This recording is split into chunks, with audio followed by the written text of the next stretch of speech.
Welcome to another episode of In the Line of Wire. This is Jahan Ara. I have with me today Zahir Kidwai, who is the CEO of BITS. BITS stands for Beyond Information Technology Solutions. Hello, Zach. How are you? I'm fine. Everyone knows him as Zach, so that's what I'm going to refer to you as. I won't call you what everyone knows you as. Okay. Thank you. So, Zach, we were just talking before we started recording for the show about new media. You're one of the, you are the pioneer of new media in Pakistan.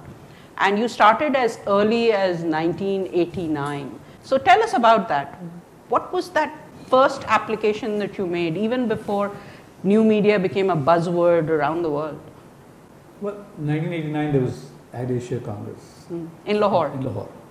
When And Javed Jabbar was the Minister for Information. Minister of Information was PPP's government, and Nawaz Sharif's government in Lahore, which was leading, in Punjab, and therefore was leading to conflicts. But still, Ad Asia was probably the finest event we've hosted, among at least one of the 2 or 3 finest events in the country that ever been. Yes, it was spoken about for years all around the region. And in fact, when we went the next time, you were coming from Hong Kong and I was going from here, we met at Malaysia.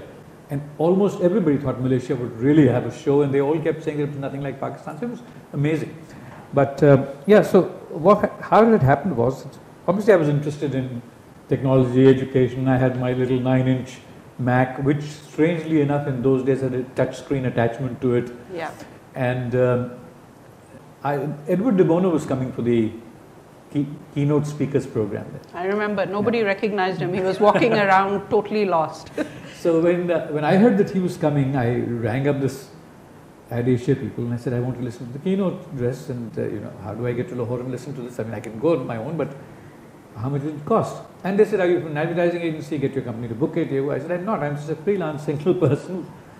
So they said, well, the thing costs 15,000 rupees. Which was a lot of money in those days. A lot of money in 1989. For struggling new media 15,000 rupees for new media people, or anybody. Yeah. For anybody in any industry. The advertising agencies were obviously hosting the whole show, so they were going to send tens of people, from all sorts of lives. Right. So I said, well, I can't afford 15,000. And I kept thinking, I just got to listen to this guy. I was running workshops about his stuff at TRC. So I phoned Javed Jabbar up and I said, who's handling all this checking in and checking out and whatever? Registering of... all the management part of the thing. And they said, there were people sitting there going to do it by hand. And I said, haven't you got software for it? I said, no. So we said, all right. So I went to UDL, who at that time were Mac dealers. And I said, listen, can we make some software for them and do it for them? And then I'll go and help them run it, and I'll supervise it. And Anjum, who used to work there as well, we'd all go. And they said, fine. So I got them to get it donated for this, but not our services. Anjum and I had to be paid to get there and our tickets, etc. So I phoned up Javed and I said, listen, this is what it is. We need to come in and do this. We'll get you this free. And I really sold that well. So he was thrilled. And he said, how much will it cost? So I said, 15,000 rupees. Which will get me into Edward de Bono's lecture. So this is how it started. Anjum and I decided to go there. We had this little Mac with us, and we decided now it's about time to build something else. Everybody was looking at this little Mac and saying, what is this? This doesn't look like a computer. So by the time we got there, we had this little application going, in which was really a precursor. There were no, in those days there was nothing else that I knew of at least, which had links and hyperlinks or whatever else going. Correct. So we had this little application which was a presentation. Part of it was programmed, part of it was little routines taken from elsewhere, and where you had pictures of Lahore, and you had the day's program on it, and you could click a particular part of Lahore's map and see Zamzama, black and white dotted image that used to be part of those days in 8 bits. You'd see that, and if you clicked further on it, you could read a little description of it. Fortunately, Max even then had audio images and everything else perfectly. And people were amazed. They were amazed to see. Now considering you look back at this bitmap image in black and white and you think, what the hell, how could anybody be fooled? And we were saying, how near a photograph this is. It's amazing what perceptions change over time. So we did that, and we put that up on a little pedestal. And you even made money off of it. Yeah, actually people came from Singapore and all over the place and looked at it and said, this is absolutely wonderful. You're doing this in Pakistan, we don't do this at conferences there. And so lots of people loved it. The Japanese said we've used this frequently. But the thrill was that we had put little menus, places to go, buses to ride to place, a small list of Chinese restaurants and other restaurants. And carpet shops. And carpet shops. And things that Anjum and I just picked up off the road. We didn't know where to go. We just took them off some brochure or some ad. And this Chinese restaurant guy came and he said, can you put our menu in it? And I said, menu? I mean, I just click there, we go to your address and everybody's address. He said, no, but if you tell them that we've got a very exclusive menu, then people will come there. So I said, yeah, I mean, we can, but it takes a lot of work, 6,000 rupees, and it's going to take 3 days. And he said, no, I don't have 6,000 rupees, and 3 days ke to khatam ho jayegi conference. So I said, all right. So we charged him 2,000 rupees, and we said, you bring a photograph and get it scanned from the market somewhere, which was also difficult in those days. So get it scanned, bring it in, put it into this on a floppy, and so we put that in, and he paid us 2,000 rupees for the first night. Wow. We did that. There was no programming really required, but I mean, okay. I hope he's not Proof listening. that you are. I hope he's dead now. So he was an old man then. So, so after that, the second evening, we had 11 or 12 people who wanted various things. Their restaurants, their carpet shops. They all came in with photographs at 2,000 rupees. So that night, made a bundle. So that night we made a bundle. And the thing was, it was really thrilling because, you could actually, now when I think back, things like hyperlinks, going there, seeing audio, it was really fun. So that was the first project. But then it wasn't something that we decided to follow up later or anything. The application probably still lies somewhere with us, but it will run on nothing at all. It was done in HyperCard, most of it. Right. So, but that moved on. Then we had this invitation from Apple, where I went and met you there as well, where they were doing an Apple education conference. Yes. And they showed authorware there. Yes. And it really blew our minds because there was nothing like authorware anywhere in the market. I still don't think there's a product anywhere near it on either platform. So, when you say either platform, meaning Windows and Mac, then and Mac and Windows. Linux. Well, Linux, they don't really, it's not a commercial kind of thing where somebody will port authorware to it. Somebody else might do an equivalent of that, but that takes some time. But there are enough options now available in new media. Correct. So but at that time there weren't. There weren't any. And authorware cost in the region of $6,000. $9,000. $9,000 US dollars came with a dongle, which we bought. Yeah. That's how excited we were. And used in our company when you also joined it up as well. We did lots of things with it. But that jump from there after authorware was tremendous because when IBM wanted a CD for their 40th anniversary. No, let's go back a step. Okay. Even before IBM, when I came and we started. Okay, yeah, we had this little crazy idea. When Jahara arrived, I'm going to expose you now. She arrived here with the idea that she used to be this dynamo media person in Hong Kong with the second largest, I think, media company in Hong Kong. She was director there and she was there with media marketing and all sorts of things. Here she arrived, she was going to transform Pakistan's media. Because nobody... No such thing. So we decided that nobody here knows anything about selling media coverage and stuff like that. She tried, wrote to different people, everybody was excited hearing about it, advertising agencies knew about it, didn't think there was a market for it. So she was sitting in our office because when I used to go to Hong Kong and work out of there, I'd sit in her office. So courtesy demanded that she would be allowed to sit here. And anyway, so she was there and then Sabine was with us and she was just a student, I think, from college at that time. And we decided that we were going to work out this little floppy, 3.5-inch floppy with 400K of memory. Can we do something new media on that? Well, it wasn't called new media. I mean, it was just whatever, multimedia, whatever it was. And then we worked out on that, a little introduction, an image of Jahara, her experience, and really click. It was a CV, which was semi-interactive. Yeah. And we decided to display that at this ceremony. What exhibition was that? Shahzad Nawaz had put up an exhibition. One-to-one communication. One-to-one communication, had put up this thing on publishing and fonts and everything else. So we entered this as one of the entries in advertising because we said, all right, here's one personal advertising format. First of all, there was a teaser campaign with it. Yeah. And then they said that we've got no place for this because we're looking up at print ads and videos. But finally he put this in, actually we won the prize for it. So because everybody thought it was pretty unique. So that was the first one. Then looking at that, the Aga Khan University came. They were setting up a sports complex and they wanted something on a floppy that could be sent out. And that we took probably to the next level because you could now put a magnifying glass on different parts of the field and go to those images and see architectural plans, and a lot had to be crammed into that little floppy. I mean, it was really amazing. Quite crazy actually, I thought, when you look back. That started the thing going. Yes. Then Sabine had another idea for herself, which from our company decided to put that, was she did this Cybernet. We just started getting on Cybernet and nobody knew how to configure for a Mac. So all the dealers would come in and send, vendors would come in and say, people, Mac पे तो चलता नहीं है internet, या Mac पे तो email हो नहीं सकती. So, all right. So this was when you put it in. It was a tutorial. And it can help you configure. Yeah. That had the first time that it had a little more animation in it, because it allowed things to come in and so. So as new techniques were scouring the forums for finding out how to learn, none of us were IT people in the background. So it was great fun. And this led to, I think, Nisar Memons.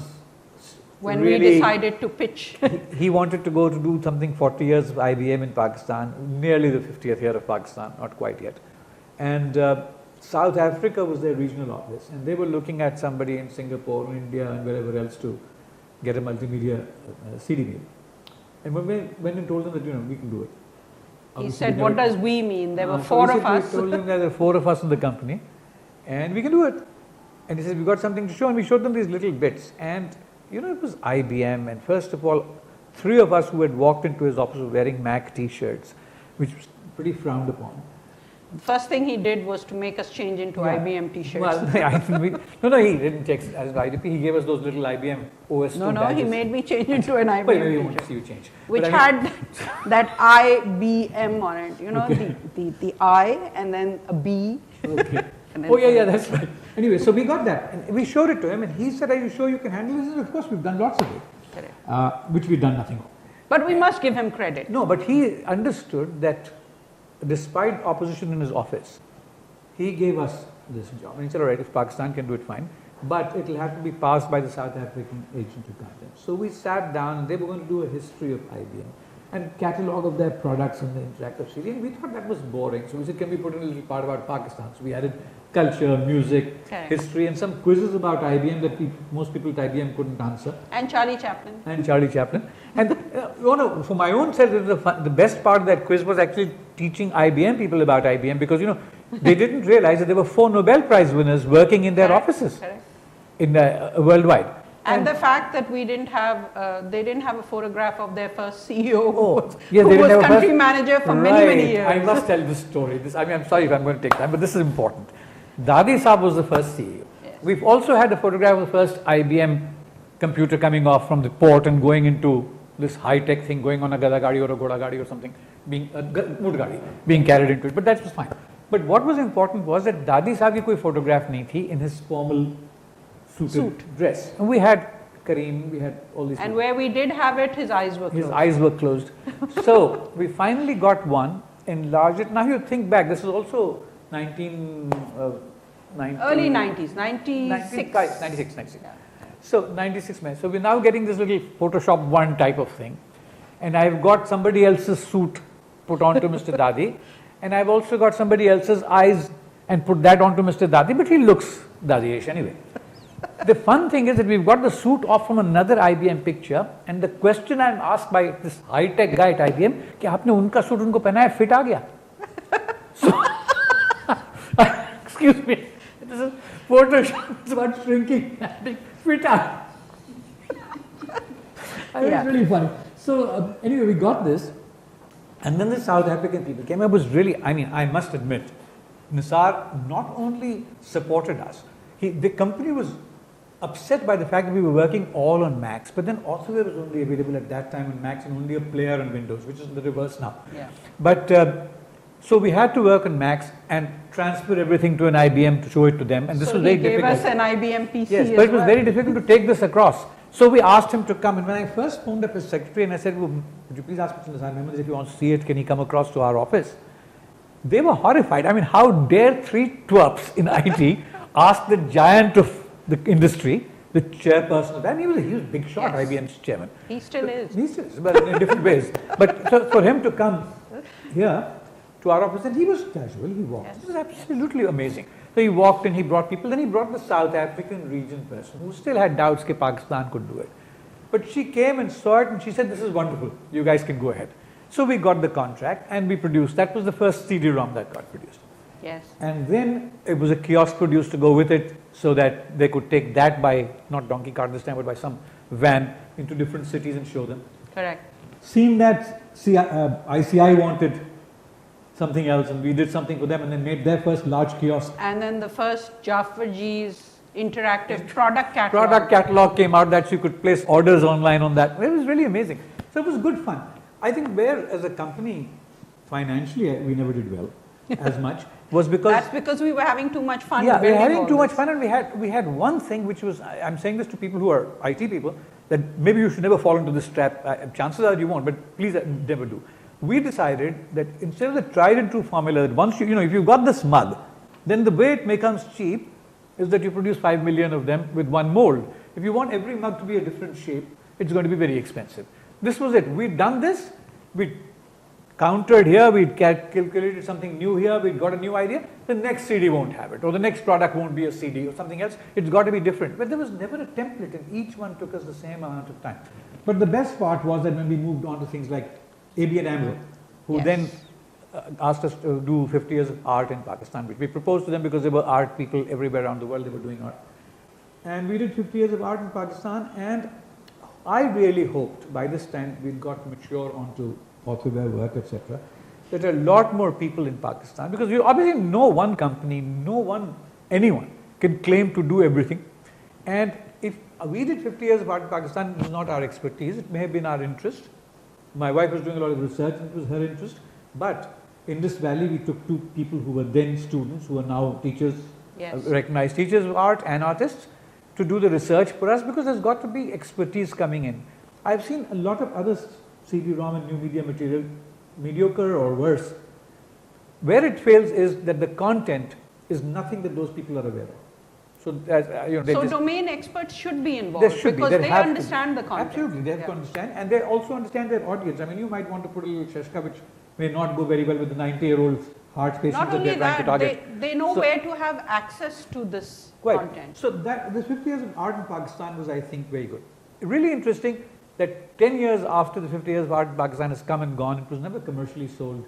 AB and AMRO distributed it. My neighbor comes to me and said, I've just been to Singapore for a medical conference from Pfizer, and he said, you know, I brought a CD from there, and it's from Pakistan. So I said, oh, you bought it in Singapore? I didn't think it was sold. He said, no, the conference was one of the sponsors was AB and AMRO, with 300 delegates from worldwide, and this is what AB and AMRO presented in the package. Wow.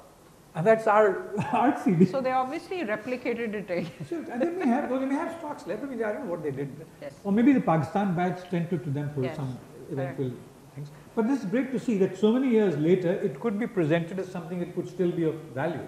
But it would have been of more value, I feel. I was personally quite upset that they did not decide to then have it replicated in 2000s and made sure that it was available at universities and it was available to the public. They said we don't want to make money off it, but they didn't have to make money, but they said we have no slot for this kind. Yes. Well, this is corporations, you know, they can't fit into anything outside whatever is written in there. Yes. So we had Which to do is sad. Yeah, but I mean, it did get pirated for a little while in this valley, because I made a presentation there and I told the students, here's a copy for your library, please copy it. Every student wanted it because there are 112 artists, their biographies, their works, their analyses, their videos. Quite comprehensive. It's quite comprehensive. Thank you. That was an amazing session with Zahir Alam Kidwai, who is, I don't know, you can't describe him in one sentence, but he took us through a nostalgic journey of how new media has been used in Pakistan and how sad it is that it hasn't been used more. And he has thrown a challenge to Rabia and me to try and do something about it. So Rabia, let's do something about it. Until next time, this is Jahan Ara signing off from In the Line of Wire.